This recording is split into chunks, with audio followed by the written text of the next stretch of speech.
नमो अर्यन्ताणं नमो सिद्धाणं नमो आयर्याणं नमो उवज्जायाणं नमो लोये सौवसावणं नमो समयसाराय स्वानुभूत्या चकास्ते चित्स्वभावाय भावाय सर्वभावान्तरचिले मंगलम भगवान वीरो मंगलम गौतमो गणि मंगलम कुंद कुंदार्यो जैन धर्मोस्तु मंगलम सर्वमंगल मांगल्यम सर्वकल्याणकारकम प्रधानम सर्वधर्माणम जैनम जयतु शासनम ओंकार बिंदु संयुक्तम नित्यं ध्यायन्ति योगिनो कामदम मोक्षदम चैव ओंकाराय नमो नमः।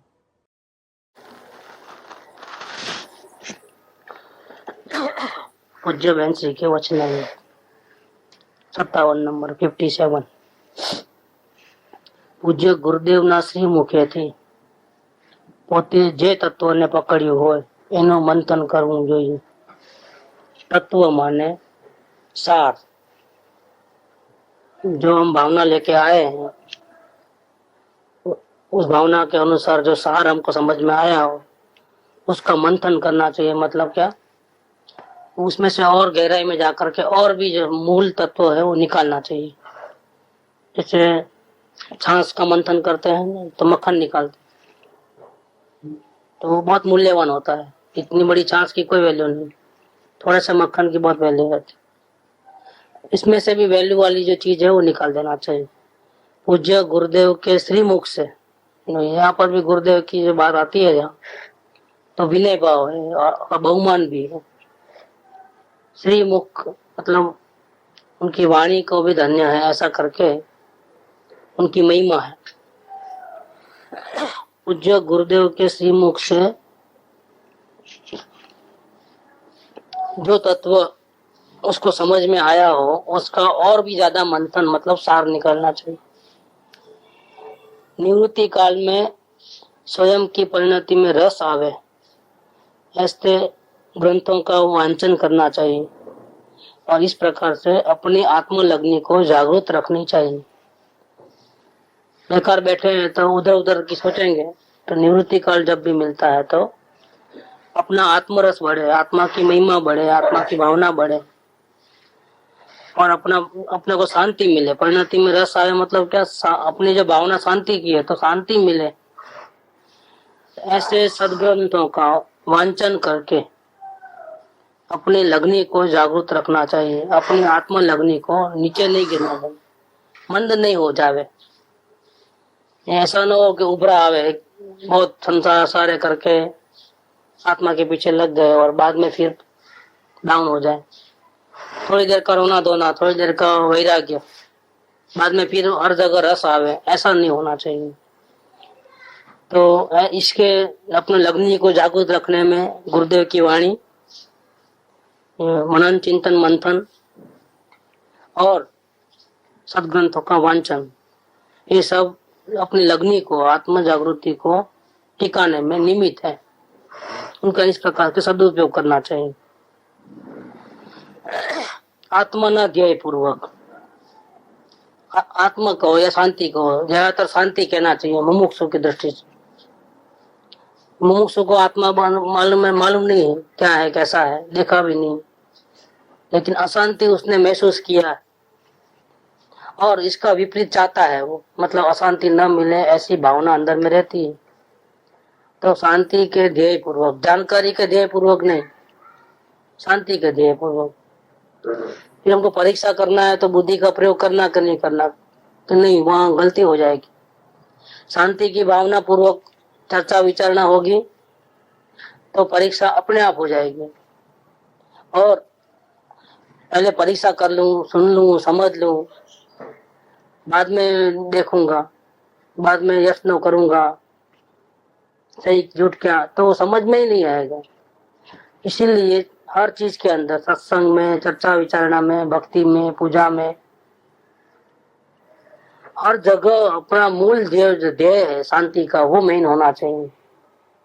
जानकारी का लोभ भी नहीं, दुखों से बचने का भाव भी नहीं, प्रतिकूलता मिट जाए ऐसा भी नहीं, कोई चमत्कार हो जाए ऐसा भी नहीं, सदगुरु के आशीर्वाद हो जाए ऐसा भी नहीं। मुझे शांति मिलना चाहिए, बस ये एक लेना चाहिए अंदर में। तो उसके ध्येय पूर्वक उसका लक्ष्य रख करके फिर आप जो भी चर्चा विचारणा करोगे तो उसमें आपको सही क्या झूठ क्या अपने आप समझ में आ जाएगा। क्योंकि लक्ष्य ठीक होने से फिर अपने आप अपने ज्ञान में इतनी निर्मलता होती है कि सही झूठ की पहचान हो जाती है। आत्माना ધ્યેય પૂર્વક પોતાની પરિણતિમાં રસ આવે એવા વિચાર મંથન કરતા અંતરથી પોતાનો માર્ગ મળી જાય છે। પોતાની પરિણતિ में रस आवे, शांति मिले, शांति का मार्ग सूझे, समाधान होवे और समाधान मिट जाए, घबराहट और मूंझवण और वो सब वो निकल जाए मतलब क्या कि मूंझवण होती है तो पता चलता है कि कहीं गलती हो रही है, तो फिर ज्ञान को अपने परिणाम पे लगाने से वो गलती समझ में आ जाती है कि हमने कौन सी गलती कर रहे हैं जिसके कारण से तकलीफ हो रही है। तो वो गलती समझ में आते ही समाधान हो जाता है कि अब कोई बात नहीं है, अब तक तो मालूम नहीं था क्या गलती थी, अब मालूम हो गया, अब उसको निकालना आसान है। गलती बाद में निकलती है, पहले गलती कौन सी है वो पकड़ में आती है, समझ में आती है। गलती समझ में आवे तो निकालना आसान है, और यहाँ गलती करने वाला कोई दूसरा नहीं है। संसार में जीव दुखी हो रहे हैं, किस कारण से दुखी हो रहे हैं? कर्म राजा ने हैरान किया है, किसी दुश्मन ने हैरान किया है। नरक में दुखी हो रहा है तो परमाधर्मी मारते हैं इसलिए। निगोद में दुखी हो रहा है, क्यों दुखी हो रहा है? चार गति में दुखी क्यों हो रहा है? कौन जिम्मेदार है? यहाँ गलती करने वाला कोई दूसरा नहीं है। स्वयं अपने ज्ञान से वो गलती का मूल कारण समझ ले तो फिर गलती करने वाला स्वयं ही था, तो स्वयं ही अपनी शांति के लिए उसको छोड़ देंगे। इतनी सी बात। परिणाम को देखने का कारण भी यही है कि हमको शांति चाहिए, लेकिन शांति कैसे मिलेगी अगर हम अशांति के कारण को खड़ा रखेंगे। तो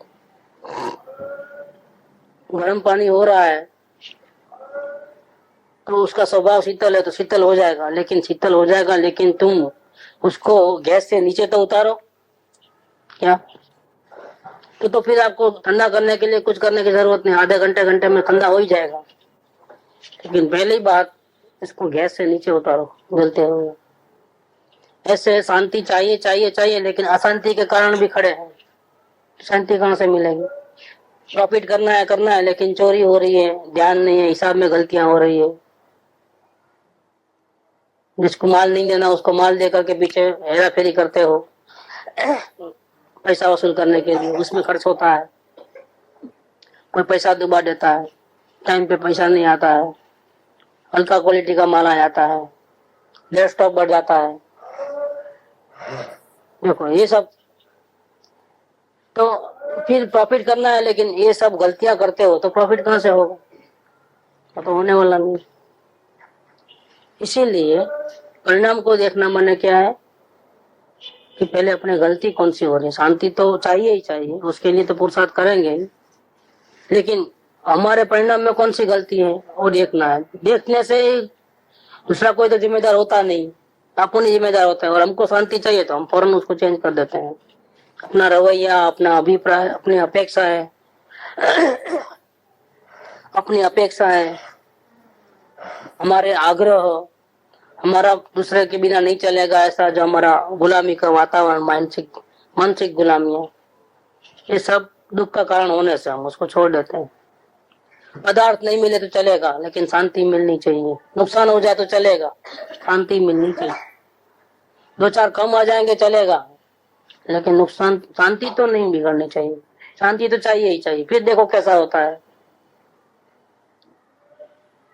जो चीज मिलने वाली है वो मिलने वाली है, नहीं मिलने वाली है। लेकिन शांति का ध्येय रखोगे तो सुखी से सब कर्जों को मिटा लोगे। मतलब पुराने कर्मों का कर्जा जो है, जो हमने किया है, हम किसी को देना बाकी है तो देना पड़ेगा, किसी से आना बाकी है तो आ जाएगा। उसके लिए ज्यादा पंचायत किए बिना जो भी रूटीन में होता है वो करें और शांति बनाए रखें।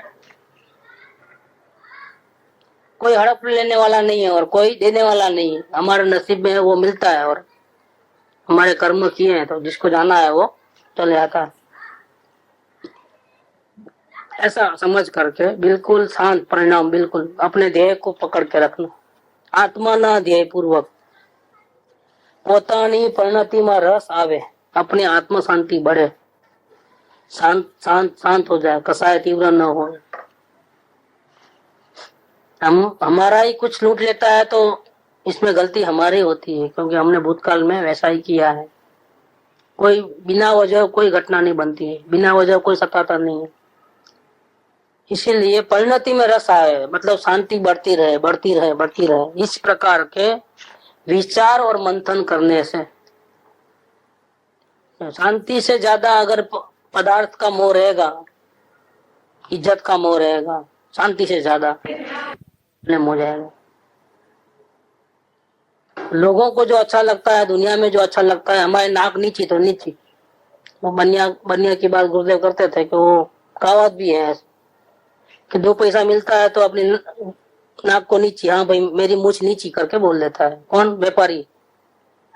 व्यापारी का सिस्टम ऐसा रहता है कि हमारे मूछ नीची करने से अगर वो हमारा माल खरीदता है समझो, और 2 पैसा मिलता है तो अपने को मूछ नीची करने में क्या जाता है।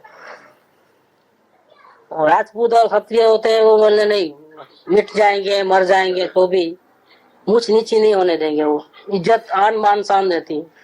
बनिए के पास वो नहीं रहता है। इसमें तो शांति का व्यापार करना है।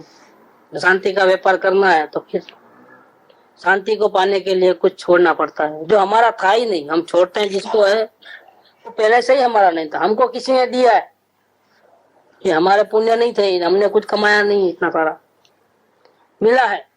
और मिलने के बाद भी वो हमारा नहीं हो तो पर पदार्थ है, कल के दिन और किसी का हो जाएगा। हम कुछ दिन यहाँ रहेंगे तब तक अपना कहलाएंगे, बाद में वो और किसी का हो जाएगा, फिर और किसी का हो जाएगा। हमारा कहाँ रहने वाला है? हमारा था भी नहीं, एक रचकण भी हमारा। अगर हमारा होता तो हमको छोड़ के क्यों जाता? हमारा होता तो हम इस चीज के ऊपर दूसरा अधिकार कैसे कर लेता?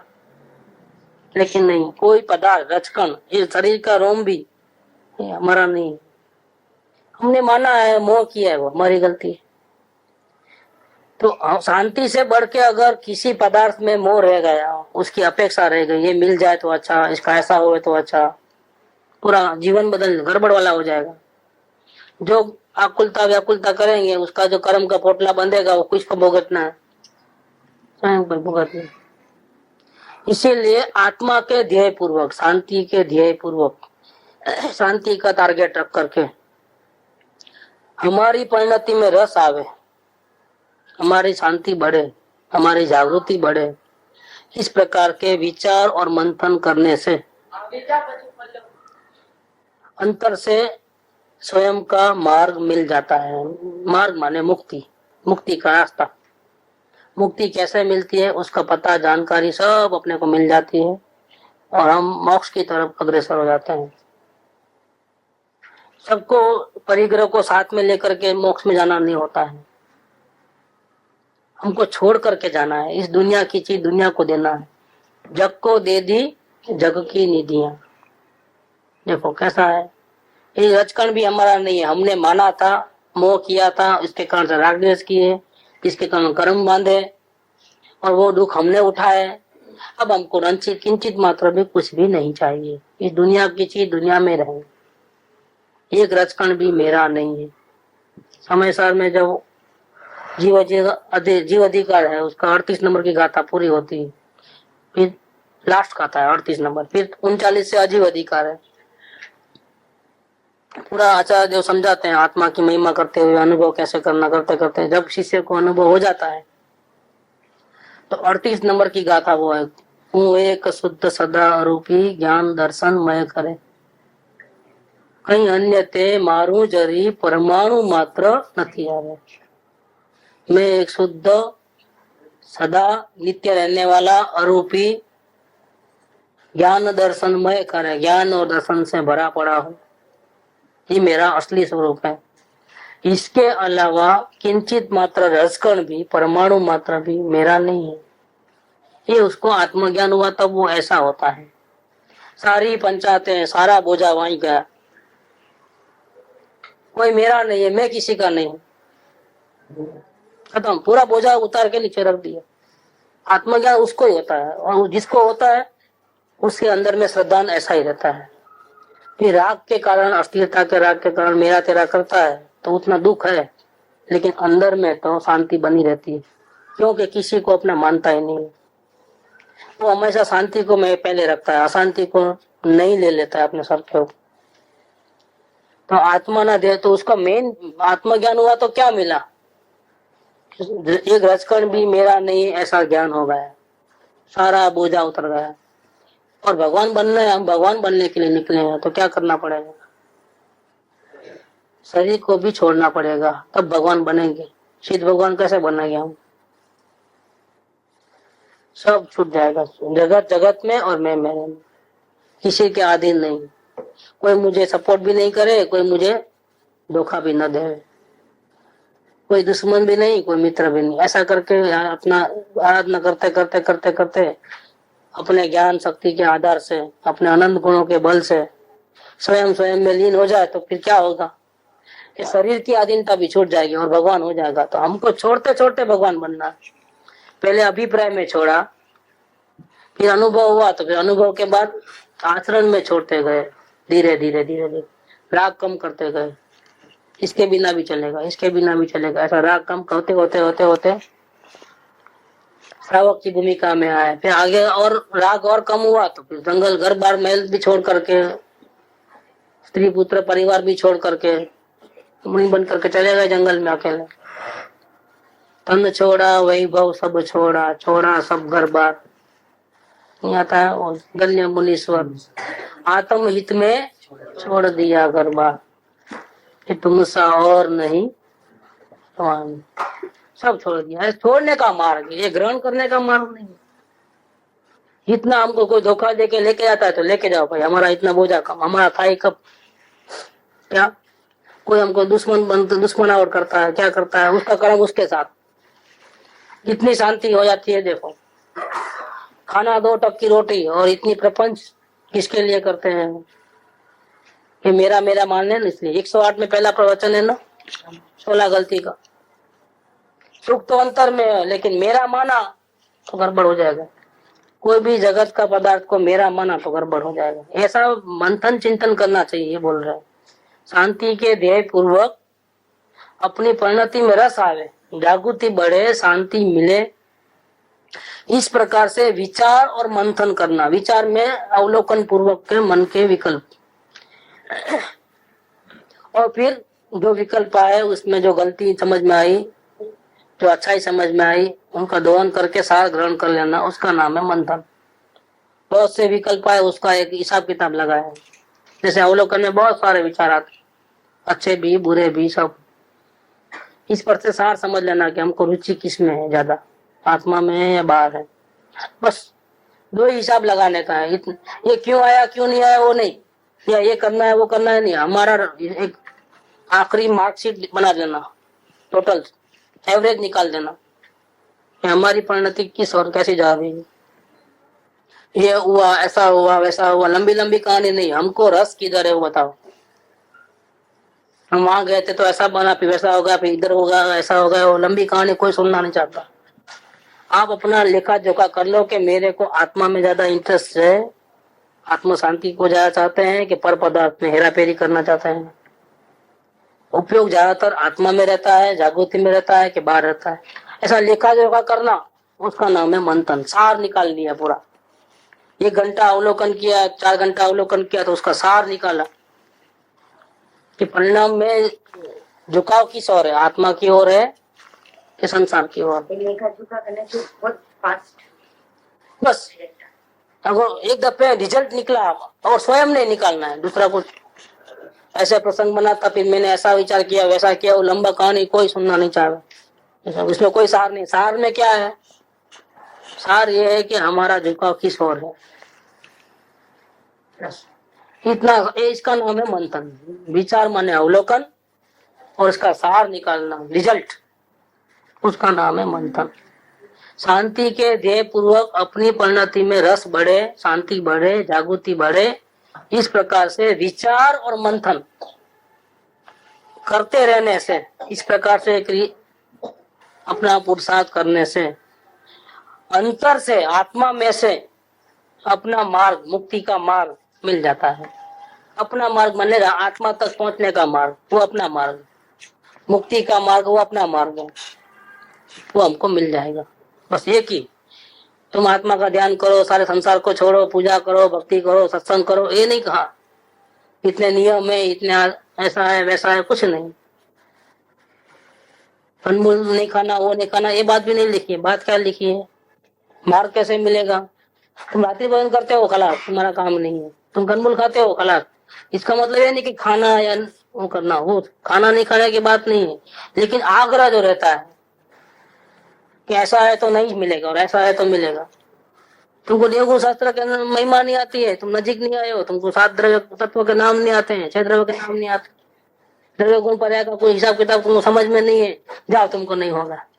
ऐसा जो आग्रह है वो गड़बड़ है। यहाँ कौन सी बात की है? आत्माना ध्येय पूर्वक પોતાની પરિણતિમાં રસ આવે ऐसे विचार, मतलब अवलोकन, जागृति, और मंथन मतलब उसका सार निकालना, ऐसा हमेशा करते रहने से अंतर से अपना मार्ग मिल जाएगा। देखो कितना, कोई कंडीशन नहीं क्रियाकांड की, क्रियाकांड की कोई बात नहीं है इधर, ये करना ये नहीं करना वो बात नहीं है। सहज जीवन में रहे तो आ जाए तो वो कोई बात नहीं है, लेकिन यहाँ क्रियाकांड की मार्ग है। क्रियाकांड करने वाले को मिल गया क्या? पूछो। हमने शास्त्र नहीं पढ़े, आपने पढ़े ना, आपको मिल गया क्या? फिर आग्रह क्यों कि शास्त्र पढ़ना ही चाहिए? जैन धर्म में आए तो ही मिलेगा, ऐसा आग्रह क्यों? कोई भी आत्मा समझदार होगा, शांति का ध्येय रखेगा तो उसको मिल जाएगा। वो भी आत्मा है, सभी जीव परमात्मा है, तो ये शांति की भावना रखेगा उसको मिल जाएगा। कई जैनों को नहीं मिला, उसका क्या? तो कोई रूल्स नहीं है। रूल्स ये है कि आत्मा के ध्येय पूर्वक, आत्मा की शांति के लक्ष्य पूर्वक, शांति ही मिले अशांति न मिले ऐसी भावना पूर्वक अपनी परिणति में रस बढ़े, मतलब शांति मिलती जावे, बढ़ती जावे, अशांति कम होती जावे। इस प्रकार से विचार और मंथन करने से अंतर से अपना मार्ग मिल जाता है, ये गारंटी है। मार्ग तो अनादि है, समझ में कब आता है? सदगुरु भी बोलते जा रहे हैं, कई शास्त्र भरे हैं, समझ में कब आएगा? लेकिन इस प्रकार से करेंगे तो समझ में आएगा, नहीं तो वो बात पड़ी है, सुनेंगे समझेंगे बुद्धि में, लेकिन अंदर में उतरेगा नहीं, शांति मिलेगी नहीं। वही बात जब हमारे शांति की भावना में आएंगे तब उनको वो सब बात समझ में आ जाएगी। शांति की भावना नहीं होगी तब तक वो सुनेंगे वही की वही बात, समझ में नहीं आएगी। शांति की भावना से सुनेंगे तो वही की वही बात बराबर समझ में आ जाएगी, और अंतर में खुशी होगी, अंतर में मार्ग मिल जाएगा, समाधान हो जाएगा, मूंझवण खत्म हो जाएगी, ये सब हो जाएगा। मार्ग तो अंदर से ही मिलने वाला है, कि बाहर से मिलने वाला नहीं। गलती हमारे में है, और गलती समझ में आएगी और निकलेगी तो अंदर से ही रास्ता मिल जाएगा। कोई बाहर में कोई ऐसा उसका मैप नहीं है। क्या मुंबई पहुंचना है तो मैप है, दिल्ली पहुंचना है तो मैप है, रोड से ऐसा जाना, रेलवे से ऐसे जाना, प्लेन से ऐसे जाना, लेकिन आत्मा में कैसे जाना उसका कोई नक्शा नहीं है। क्या वो अंदर में ही जहाँ, क्योंकि वहां जाने का कहीं है ही नहीं। आत्मा का मैप क्यों नहीं है कि पहले यहाँ जाना पड़ेगा फिर वहां जाना पड़ेगा? क्यों नहीं है? क्योंकि कहीं जाना आना नहीं है, जहाँ है वहां है। जहाँ जाना है वो खुद ही है, स्वयं है। स्वयं को भूल गया है तो कहीं जाना आना तो है ही नहीं, कोई क्रियाकांड तो करना है नहीं, समझना है सिर्फ। कोई क्रियाकांड की जरूरत नहीं कि इतने उपास करेगा तो, इतने दान देगा तो, इतने लाभ जाप जपेगा तो, कोई जपने की जरूरत नहीं। क्योंकि हमारा जो परमात्मा है, हमारा जो देवाधिदेव है, वो तो कहीं बाहर गया ही नहीं है, कहीं दूर गया नहीं है। वो पहाड़ों में नहीं है, मंदिरों में नहीं है, गुरु के पास गिरवी नहीं है। तो हम जहाँ हम है वहां है, हमारी चीज तो वहीं। जिसको देखने से शांति मिले वो चीज तो हम स्वयं ही है, इसके लिए कहीं जाना नहीं है। सिर्फ ज्ञान का पलटी मारना है, जो उपयोग बाहर घूमता है उसको अंतर में ले आना है। जल्दी समझ में क्यों नहीं आता? अपना मोह का कारण, मोह के कारण शांति का ध्येय नहीं है, आत्म शांति का। मोह के कारण अभी भी संसार में कुछ करेंगे तो शांति मिलेगी, ऐसा भाव अंदर में है। ये मोह सबसे बड़ा दुश्मन है। कुछ उसका भी कारण मोह है। मोह के दो प्रकार हैं, एक अभिप्राय पूर्वक का मोह और एक अभिप्राय बिना का चारित्र मोह का मोह। ये मोह रहता है कि बाहर से सुख मिलेगा, कुछ करूंगा तो मिलेगा, कुछ नहीं करूंगा तो मिलेगा, कुछ करूंगा तो मिलेगा, कुछ अवॉइड करना है, कुछ लाभ करना है और दूसरे पे डिपेंडेंट रहना है। ये सब अभिप्राय पूर्वक का मोह है। और समझ में आ गया, अभिप्राय मिट गया तो भी अगर हमारी गलती होती है आचरण की तो उसमें हमारे क्रोधादि भाव है, कसाय भाव। जब कसाय तीव्र होता है तो अंदर में श्रद्धा अलग होने पर भी, अभिप्राय नहीं होने पर भी हम वश हो जाते हैं। तो वो जो गलती है बिना अभिप्राय की गलती है। ज्ञानी पुरुष भी गलत आचरण काम क्यों करते हैं? कभी कभी वो अंदर में आत्मा वो इतना महान है तो फिर बाहर क्यों निकलते हैं? उसमें ही रहना था, क्यों बाहर निकले? तो उसका कारण भी मोह है। मोह माने कौन सा? चारित्र मोह। अभिप्राय नहीं है बाहर निकलने का, लेकिन पूर्व कर्म बांधे हैं और खुद कमजोर है, फाइट नहीं कर सकता है, तो फिर कसाय तीव्र हो जाता है, तो फिर उपयोग बाहर जाता है, इतना प्रमाद हो जाता है, अंदर में रहने का पुरुषार्थ नहीं होता है इतना। उसका कारण भी मोह है। मोह के 4 प्रकार होते हैं, अनंतानुबंधी, अप्रत्याख्यान, प्रत्याख्यान और संज्वलन। ये 4 कारण से अभिप्राय पूर्वक गलती निकलेगी तो अनंतानुबंधी का मोह गया, लेकिन अभी 3 मोह बाकी है। वो अंदर स्थिरता बढ़ाते बढ़ाते उस तीनों को क्रमशः खत्म करना है। श्रावक बनेगा तो 2 खत्म हो जाएंगे, मुनि बनेगा तो 3 खत्म हो जाएगा, 1 बाकी रहेगा, संज्वलन। और जब अरिहंत परमात्मा बनेगा तो 4 मोह को खत्म कर देगा, 4 कसायों को। 4 कसायों को तूने है पाला, आत्मा को करती है जो काला, इनकी तो संगति को छोड़। मोह है इसलिए समझ में नहीं आता है। अभिप्राय का दोष होने से, अभिप्राय पूर्वक का मोह होने से कुछ करूंगा और कुछ नहीं करूंगा तो शांति मिलेगी, ऐसे लगता है हमको। कहीं पर भी नहीं अपन ऐसा, ठीक है, कहीं नहीं है ऐसे लगता, मोह कहीं नहीं है। लेकिन जब उदय प्रसंग आता तब पता चल जाता है। उदय आता है, प्रतिकूलता आती है, तब कसाय तीव्र हो जाते हैं, तब अपने स्वरूप में नहीं रहते हैं, शांति में नहीं रहते हैं। शांति चाहिए लेकिन हम ऐसे काम कर बैठते हैं, ऐसा सोचना होता है, इस प्रकार के मन वचन काया की प्रवृत्ति होती है, जिससे अशांति और बढ़ जाती है। एक तो अशांति आई, प्रतिकूलता आई, अशांति का निमित्त खड़ा हुआ, फिर इसमें हम ऐसा काम करते हैं कि जिससे हमारी अशांति और बढ़ जाती है। जैसे पाप का उदय आया और शरीर में रोग आया, या कोई पैसा हमको नहीं देता है, वो भी एक प्रॉब्लम आया। ऐसा कुछ भी होता है तो एक तो पूर्व कर्मों की सजा के कारण से प्रतिकूलता आई हमारे। अब क्या करना? अब अगर शांति को पकड़ के रखेंगे तो सही होगा जो भी होगा, लेकिन शांति को नहीं पकड़ के, शांति का देह को छोड़ करके हम दूसरा जो काम करते हैं, जब ऐसे प्रसंग आते हैं तब किसी को बुरा भला कहते हैं, रोग हुआ तो घबरा जा करके डॉक्टर के पास दौड़ना, उधर भागना, इधर भागना, और आसक्ति पूर्वक, इंटरेस्ट पूर्वक दवाइयां लेना, ये हो जाता है। क्योंकि जिंदा रखना है, जिंदा रहना है, ऐसा लगाव पूर्वक करते हैं तो अशांति हो जाती है और बढ़ा लेती है।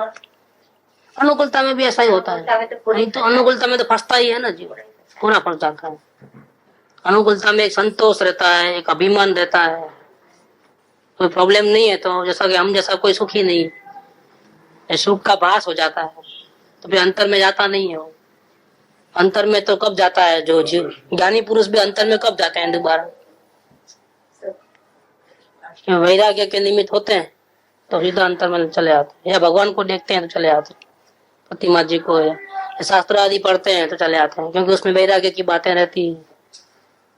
वैराग्य के प्रसंग बनेंगे, कोई हमारी बात नहीं मानेगा तो सीधा स्वभाव का ध्यान आता है ज्ञानी पुरुष को। जब तक वैराग्य की बात नहीं होती है तब तक तो उपयोग बार बार भटकता है। खास तौर पे जो स्वर्ग में जो देवादी है उनका उपयोग बार बार भटकता है। क्यों? कि वहाँ वैराग्य जैसा कुछ निमित्त दिखता ही नहीं, इसलिए वो स्थिरता नहीं बढ़ती है अंदर की। तकलीफ हो तो स्वभाव का आधार लेवे ना, कई साल निकल जाते हैं, बार में नाच गान में उसमें ही उपयोग चले आता। अनुकूलता तो यहाँ जो बात की है कि अंतर से अपना मार्ग स्वयं को ही मिल जाता है। कैसे?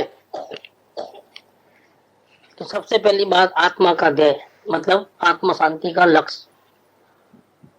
ध्येय ऐसा होता है कि चाहे अनुकूलता हो चाहे प्रतिकूलता हो, ध्येय बदलना नहीं चाहिए, उसका नाम ध्येय। जैसे व्यापार की बात ले, समझो तो खरीदी करते हैं तो हमारा ध्येय क्या है? कम से कम दाम में मिले। क्यों? कि हमारा लक्ष्य कमाई करने का है। जितना पैसे कम बचाएंगे, कम दाम में आएगा, उतना हमारा प्रॉफिट ज्यादा है। कई वक्त तो क्या है, खरीदी में जो कसर करे वही का प्रॉफिट होता है, 2% 2%, बाकी तो कंपनी के दाम में ही बेचना होता है। बहुत सी बातें ऐसी हैं कि कंपनी का प्राइस है वही दाम में बेचते हैं लोग। कमाई कहाँ होती है? टर्नओवर जो मिलता है ना साल में, 1% 2%, बस उसके ऊपर चलती है गाड़ी। सेवाई करने का रहता है। तो लोग क्या करते हैं, कंपनी के पास नहीं जाते हैं क्योंकि एडवांस ड्राफ्ट देना, भी कब न जाने कब माल आवे। इसे चलो होलसेलर के पास ले, कंपनी के दाम में ही मिलता है ना, लाइन लग जाती है वहां। ऐसा हो जाता है, बहुत इजीली माल मिल जाता है और वो भी कंपनी के दाम में। फिर उसको क्या मिला? कंपनी का दाम तो ये अभी मिला क्या उसको? साल में जो टर्नओवर एक्सेस हो जाएगा तब जो भी मिलेगा 1% 2% उस पर चलता है। इसका मतलब क्या? खरीदी में जितनी बचत वही कमाई है। तो हमारा कमाई का लक्ष्य होता है अगर, तो हम खरीदी कम से कम दाम में करेंगे। तो वहां भी खरीदी करते वक्त पैसा देना होता है। तो पैसा देना होता है तो उसमें हम कमाई का लक्ष्य होने से कम दाम में खरीदते हैं। और व्यापार करते वक्त सेल करेंगे तब क्या करेंगे? उसमें पैसा आता है, रिवर्स है। अब देखो, वहां पैसा जाता था तो कमाई का लक्ष्य था, तो कम से कम पैसा देना है। यहाँ पैसा आता है, माल जाता है, अब क्या उसमें भी कम से कम पैसे लेना है क्या? नहीं। अब रिवर्स, ये सेल हो रहा है तो हमको ज्यादा से ज्यादा दाम में बेचना है। व्यापारी को मालूम हो जाए कि कंपनी का माल में जो दाम में मैं बेचता था अब तक, ये बाजू में कंपनी वो भी ये दाम में बेचता था, लेकिन उसके पास माल नहीं है अब और अपने पास स्टॉक है, तो क्या करेगा? तो आराम से 1% 2% बढ़ा देगा। भाई माल नहीं है, अब इतना ही है, ये दाम में लेना है तो ले। तो उसको कहीं मिलने वाला नहीं है तो यहाँ खा लेता है 2%। ये तो मजबूरी है कि हमको कंपनी के दाम में बेचना पड़ता है, सेवा करनी पड़ती है, क्योंकि अगर हम नहीं लेंगे तो ग्राहक उधर चले जाता है। लेकिन मालूम पड़ा कि बाजू वाले के पास माल नहीं है, अब देखो मजा क्या होता है, दाम बढ़ा लेता है। तो पहले वो दाम था ना कंपनी के दाम में, अभी नहीं है भैया, अभी माल नहीं मिलता, एडवांस दिए तो भी अभी तो दूंगा, ये दाम में होना है तो ले, तो कुछ नहीं। वो माल किधर मिलता नहीं है तो यहाँ से ही लेता है ज्यादा दाम में। हिसाब किताब क्या है कि चाहे खरीदी हो चाहे सेल हो, क्रियाएं उल्टी उल्टी है, लेकिन लक्ष्य किसका है? पैसा कमाई, पैसा बढ़ना चाहिए। यहाँ पर भी ये बात है, चाहे अनुकूलता हो चाहे प्रतिकूलता हो, जीवन में जो भी हमारा जीवन अब अर्पण कर देना चाहिए। किसको अर्पण करना चाहिए? शांति के ध्येय, आत्मा को अर्पण करना चाहिए। ये करना है वो करना है, सब चौकड़ी लगा देना पूरा। जिस प्रकार से हमारी आत्म शांति बढ़ेगी वो कार्य करना है, खत्म हो गया।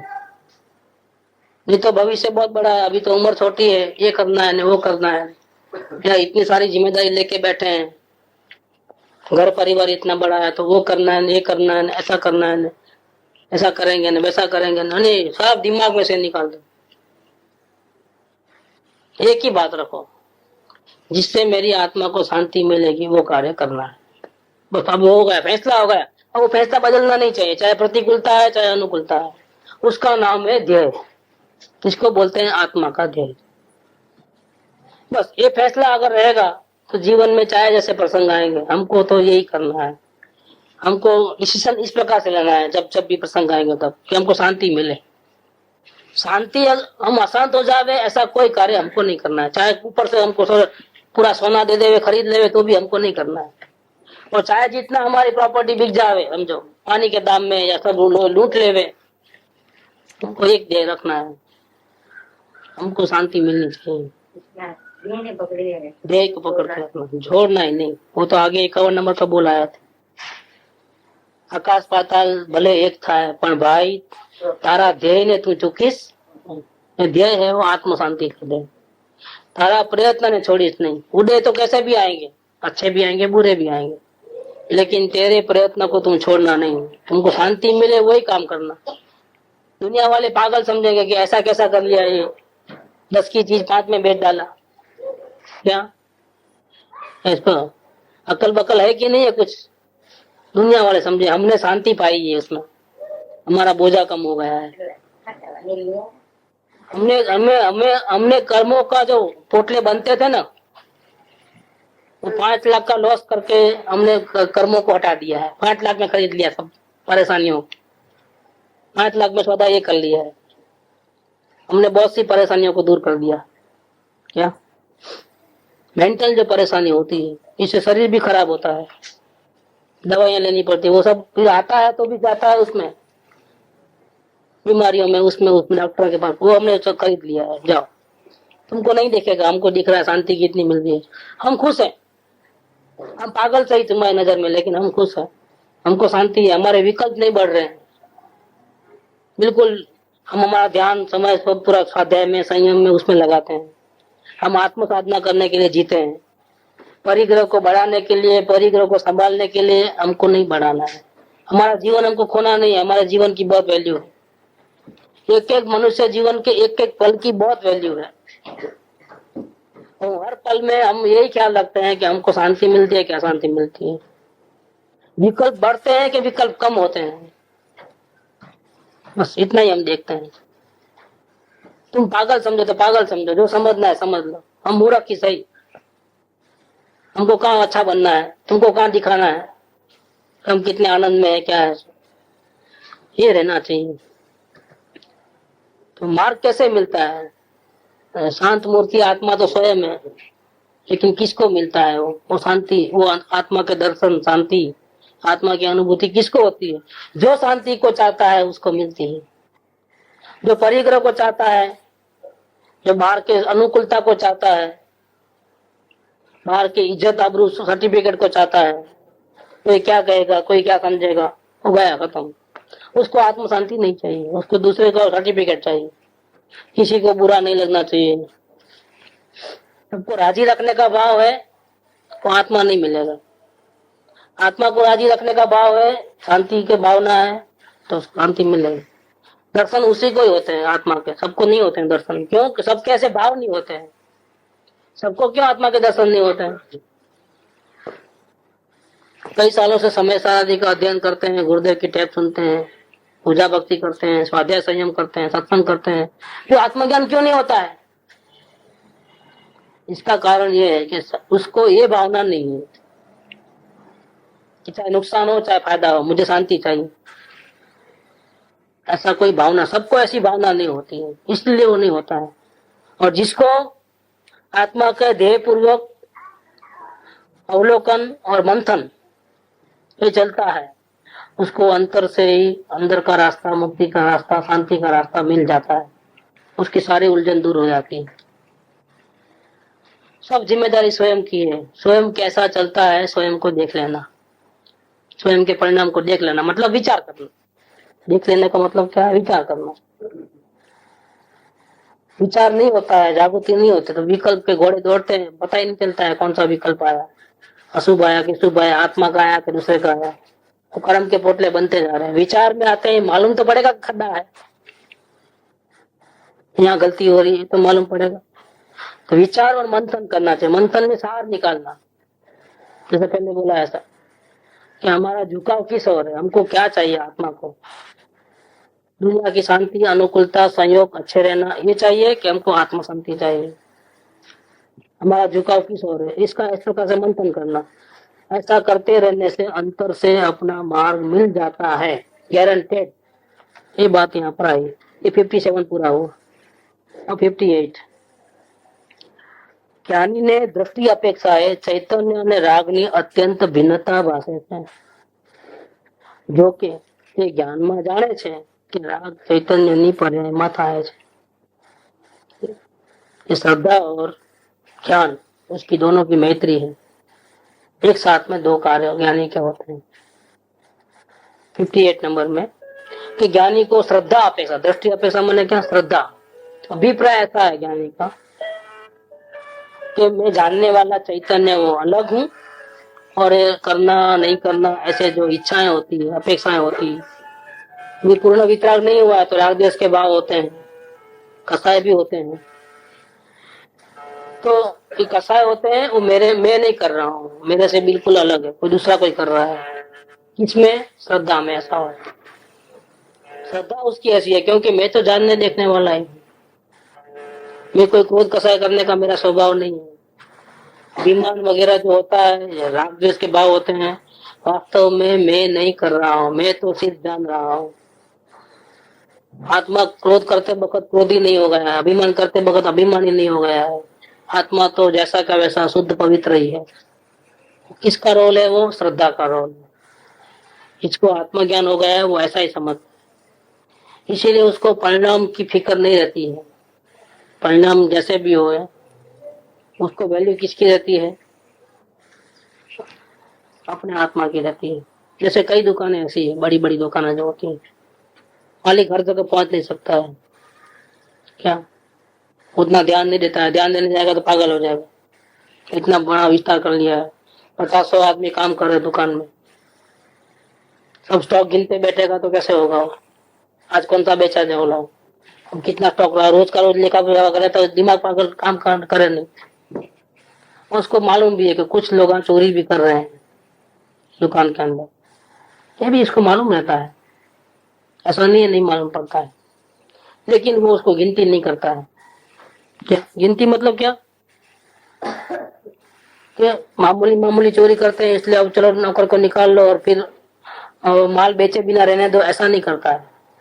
वो समझता है कि वो चोरी करता है 500, 1000, 10, 2000, 4000 की, लेकिन वो काउंटर चालू है, तो काउंटर चालू है, वो इतना संभालता है ये, तो उसमें 10,000 की प्रॉफिट होती है, और ग्राहक भी नाराज नहीं होता है। क्या तो क्या समझता है कि 3-4 हजार वो खाता है तो भले खाता है, लेकिन फिर वापिस फिर भी बचता तो है ना। क्या तो अंधेरी नगरी चलती है गाड़ी, लोगों को लगे क्या पागलपन कर रहा है, देखो चोरी कर रहा है, लेकिन वो होशियार है। क्या तो कुछ खोता है तो कुछ पाता भी है, उससे ज्यादा पा लेता है। तो होशियार कौन है? लोगों को लगे देखो ध्यान नहीं है उसका, देखो सब लूट के खा जा रहे हैं, उसका ध्यान दूसरी जगह पे है। बड़े बड़े सौदे वो खुद कर लेता है, उसमें बाकी सब चलते रहती है गाड़ी ऐसे ही, लॉस प्रॉफिट उसकी परवाह नहीं, एक नाम है, इज्जत है, खत्म बस। क्या तो यहाँ पर भी ऐसा होता है, श्रद्धा में उतना बलवान रहता है ज्ञानी, परिणाम में चढ़ उतर होते रहती है, लेकिन वो केयर नहीं करता है, क्योंकि श्रद्धा अपेक्षा में कैसा हो? शुद्ध चैतन्य मूर्ति हो, ज्ञान दर्शन का पिंड हो।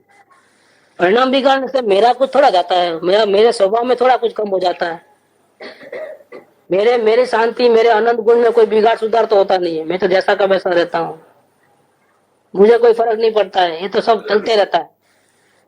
यहाँ उड़े अनुसार जैसा होने का है, कम ज्यादा स्थिति बनती रहती है, और परिणाम भी बिगड़ते हैं, मोह के कारण थोड़ा कम ज्यादा होते रहता है, कभी सुधरते हैं कभी बिगड़ते हैं, चलते रहती है।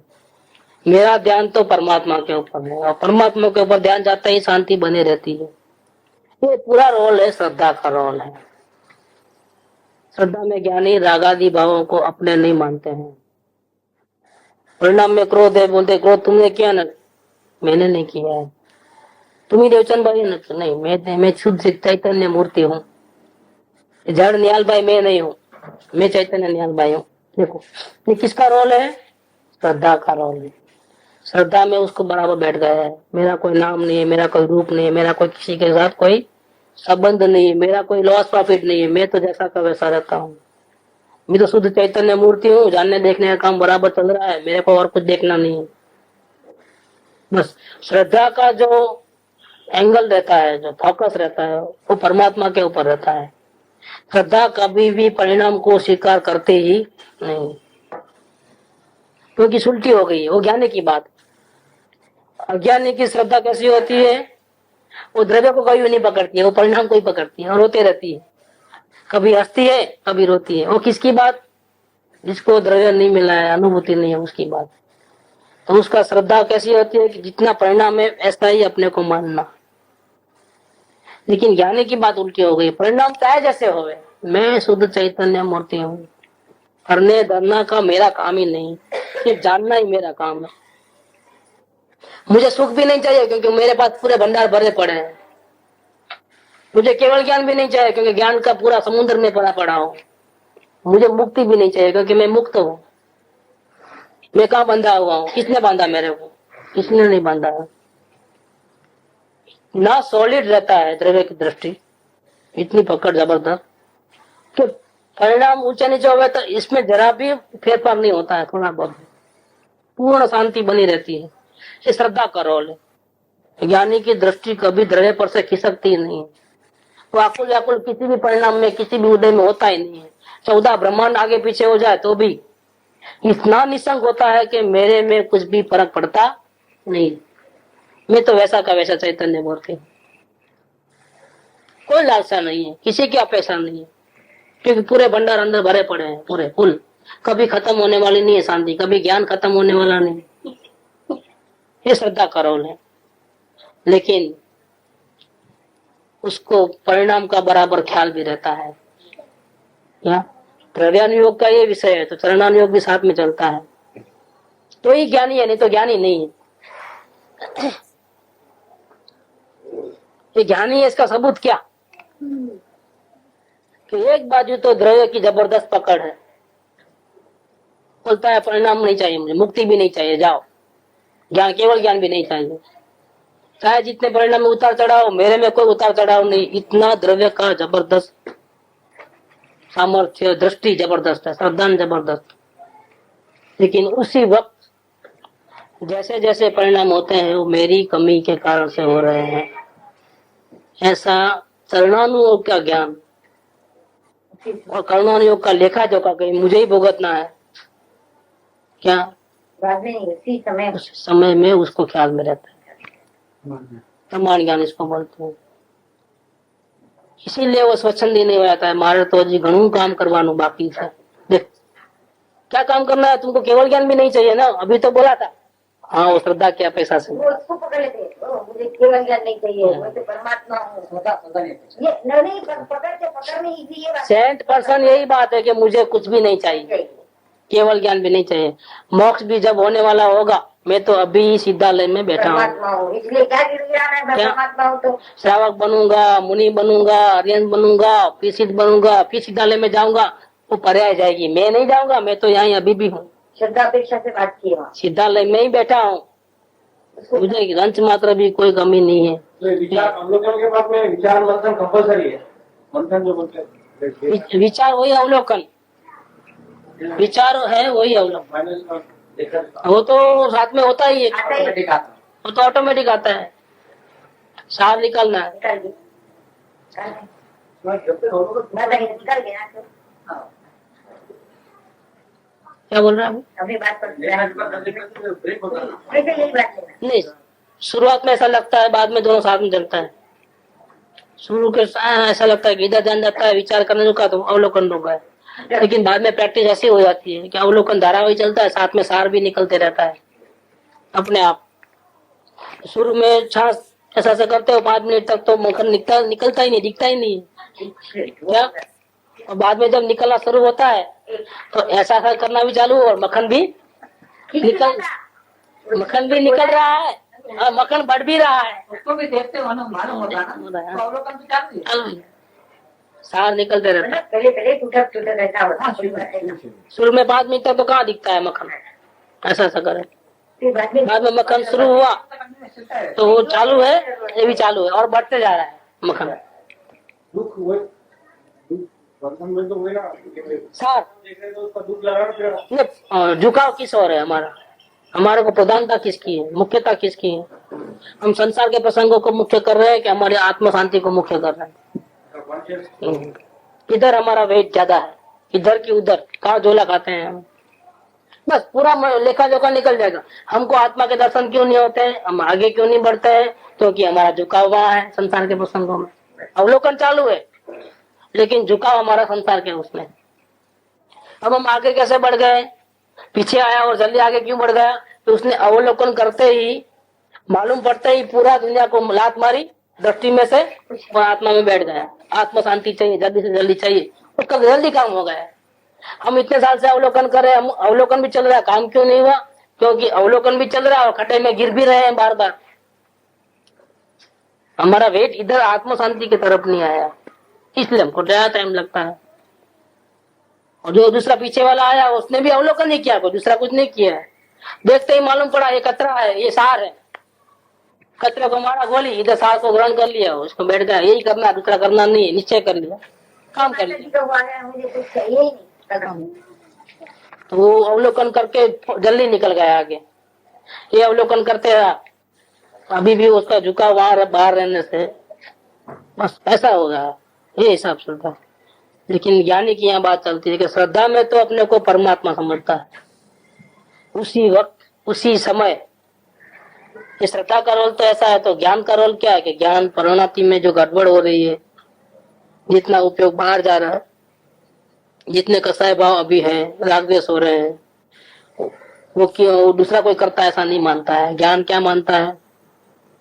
ये मेरा ही दोष है कि मैं अपने स्वरूप में नहीं रहता हूँ, और एक क्रोध आदि जो कसाय होते हैं मेरी गलती के कारण से हो रहे हैं, मेरी परिणति में हो रहे हैं। कोई कर्म जबरदस्ती नहीं कराते हैं, कोई दूसरा दुश्मन हमको हैरान नहीं करता है, हमारी कुछ कमी होने से हम स्वरूप में नहीं रहते हैं, बाहर निकलते हैं, तो हमारी गलती के कारण से ये राग द्वेष के भाव हमारी परिणति में हो रहे हैं। श्रद्धा एक उल्टा कहती है और ज्ञान अलग बात करता है। देखो उसी एक ही समय में श्रद्धा पर्याय को देखती नहीं है और ज्ञान पर्याय को बराबर देखता है, तभी बैलेंस रहता है परिणाम का, तभी गाड़ी चलती है। 4 पहियों की गाड़ी 2 पहियों पे नहीं चलती है, तो ऐसा हो जाएगा कभी भी गिर जाएगी। ये 2 पहिए जो है द्रव्य वाले हैं और 2 पहिए हैं वो एक ही साथ चारों को जमीन पे टिका के चलना है, तो गाड़ी बराबर चलेगी। तो ज्ञानी को दृष्टि अपेक्षा से चैतन्य और राग की अत्यंत भिन्नता भाषित होती है, लेकिन उसी समय वो ज्ञान में जानता है कि राग कोई दूसरा नहीं कर रहा है, दूसरा कोई कराता भी नहीं है, ये मेरी परिणति में हो रहा है और मेरी गलतियों के कारण से उत्पन्न हुआ है, ये मेरी कमजोरी है, मेरे को प्रमाद हो रहा है, मेरे कसाय तीव्र हुआ है, मेरा उपयोग बाहर भटक रहा है, मैं अपनी लाइन को चुक रहा हूँ, मैं अपने ध्येय को चुक रहा हूँ, बस ये उसको पता लगता है। तो एक बाजू कहता है मुझे केवल ज्ञान की जरूरत नहीं है, दूसरी बाजू कहता है क्या कि हमको तो बहुत काम करना बाकी है। एक बाजू बोलते हैं हम परम सुखी है, परिपूर्ण है, दूसरी बाजू कहते हैं अरे हम कहाँ आ गए, हमको तो ऐसे विवाहों के देश में रहना। एक बाजू दुख भी लगता है विवाहों, दूसरे बाजू स्वभाव का सुख लगता है। स्वभाव का सुख लगता है क्योंकि दृष्टि श्रद्धा में स्वभाव पड़ा है, विवाहों का दुख लगता है क्योंकि ज्ञान उसको अपनी कमी को जानता है। ये दोनों एक साथ हो गए तो ही ज्ञानी, नहीं तो ज्ञानी नहीं। दोनों परस्पर विरुद्ध बातें हैं, एक द्रव्य की एक पर्याय की बातें हैं। दोनों एक साथ में रहते तो ज्ञानी तो आगे बढ़ेगा, एक को पकड़ेगा तो निश्चयवासी होगा, दूसरों को पर्याय को पकड़ेगा तो व्यवहारवासी हो जाएगा। परिणाम सुधारना है, परिणाम सुधारना है, ऐसे परिणाम क्यों हुए, कौन लोग क्या कहेंगे, सुधारो परिणाम को तो व्यवहारवासी होगा। और एक को पकड़ेगा द्रव्य को, परिणाम का ध्यान नहीं रहेगा तो क्या हो गया, मैं तो परिपूर्ण हूँ, खाते जाओ पीते जाओ मैं तो परिपूर्ण हूँ, ये क्या हो गया, निश्चयवासी हो गया। गलती अपने में गलती रहती और अपन गलती का एक्सेप्ट नहीं हो रहा आपने, हाँ तो ये गड़बड़ है, ये गड़बड़ है। एक्सेप्ट क्यों नहीं हो रहा है, गलती नहीं एक्सेप्ट नहीं करता तो अपना नुकसान कर लेता। एक्सेप्ट करेगा तो गलती निकल जाएगी, अपने मानेगा तो निकालेगा ना, अपने नहीं मानता है तो क्या करेगा, तो नेग्लेक्ट करेगा, स्वच्छंदी बन जाएगा तो गलती और मजबूत हो जाएगी। एक तो गलती कर रहा है, ऊपर से कबूल नहीं कर रहा है, तो क्या सजा क्या मिलती है, ज्यादा सजा मिलती है। वो तो मैजिस्ट्रेट का कोर्ट नहीं रहता है, वो रस्ते पे जो कोर्ट रहता है, बोलो गलती की है, हाँ बोलो, नहीं साहब ऐसा डबल फाइन, नहीं अरे तू ख्याल रखो 4 गुना, देखो ऐसा चलता है इधर। तो नुकसान से बचना है, शांति से बचना है, तो भैया अपनी गलती हमने की है, किसने थोड़ा करा है। तारा दोषे तने बंधन से संतनी, वो तो 108 में आ गया। अब 108 की कितनी महिमा आती है, कहीं से भी लाओ 108 आ जाएगा। चिंतन में मंथन में बने रहते हैं, बराबर है। चाले બેલેન્સ રહે છે એને એના પરિણામ ન બગડે એવી રીતે થાય शांति शांति शांति रहा कर ये ज्ञानी की परिणति की बात श्रद्धा और ज्ञान की बात है ये 58 पूरा हुआ कल से 59 में सुख धाम अनंत सुसंत चही दिन रात रहे तद ध्यान मही प्रशांति अनंत सुधामय जे